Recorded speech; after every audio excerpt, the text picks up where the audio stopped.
Have you ever closed all your apps, sat in the silence, and just felt behind? Like everyone else is on a loud, visible track to somewhere, and you're just here? What if that quiet, that feeling of being off the main feed, isn't a weakness, but your biggest strategic advantage? For years, I chased success by trying to be louder. More posts, more updates, more visible hustle. And it left me exhausted and comparing my behind the scenes to everyone else's highlight reel. Then, I changed one setting on my phone. It didn't just change my screen time, it changed my life. Today, I'm sharing what I call my social media mute strategy. It's not about quitting the internet. It's about strategically tuning out the noise so you can tune into the work that actually matters to you. By the end of this video, you'll have a simple 3-part framework to reclaim your focus, define success on your own terms, and build momentum that feels sustainable, not shouty. The problem isn't social media itself. It's that it has become our default dashboard for measuring progress. We're constantly taking our quiet, complex, real-world efforts and holding them up against someone's curated, metrics-driven performance. This creates a comparison drain. Common advice says, just don't compare. But that's like saying don't notice the elephant in the room. The platforms are designed for comparison. The real issue? We start believing the loudest, most visible path is the only path. We burn energy performing success instead of building it. Sound familiar? So, how do you opt out of that draining game without disappearing? The shift happens when you move from seeking applause to seeking authentic momentum. I call this the quiet comeback. It's the intentional space between where you are and where you want to be, filled not with announcements, but with action. Here's the simple framework: mute to cultivate. You mute the external noise not as an act of lack, but as an act of creation to cultivate something of substance in your own life. Think of it like this.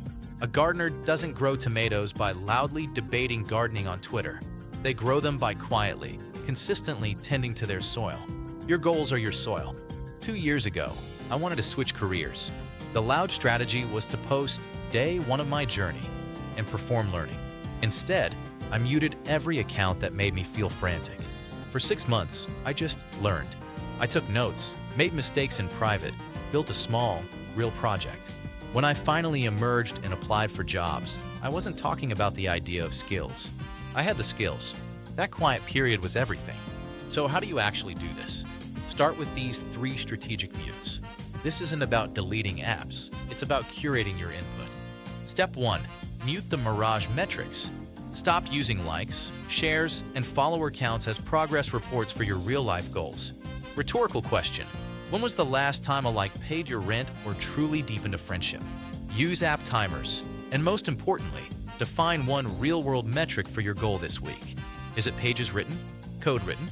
Conversations had? Step 2. Mute the how-to noise. We fall into the trap of consuming endless advice, thinking it's productivity.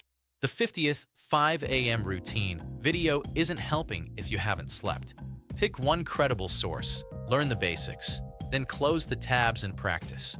The magic is in the repetition, not the consumption. I worked with a client, let's call her Maya, in Portland who wanted to start a freelance business. She was stuck watching endless how to land clients webinars. We muted all those channels. Her action? She had to send 2 tailored emails to potential clients per day.